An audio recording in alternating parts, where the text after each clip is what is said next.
इस्लामी साल का 12वां और आखिरी महीना जुल्हिज्जा है।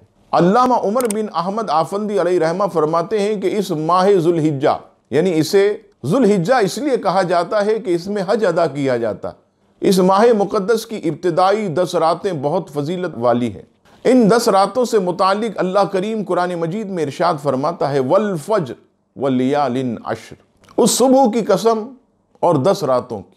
सैयदना इब्न अब्बास रज़ियल्लाहु ताला अन्हु से मरवी कि इन 10 रातों की कसम से मुराद जुल्हिज्जा की 10 रातें, क्योंकि यह हज के आमाल में मशगूल होने का ज़माना है।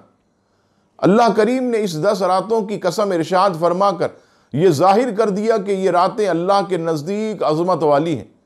हमें चाहिए कि इन रातों में खूब अल्लाह को राज़ी करने की कोशिश करें।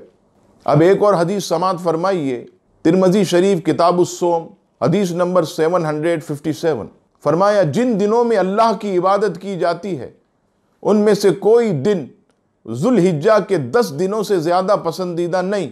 इनमें से ममनू दिन के अलावा हर दिन का रोज़ा 1 साल के रोज़ों और हर रात का क़याम लैलतुल क़द्र के क़याम के बराबर है।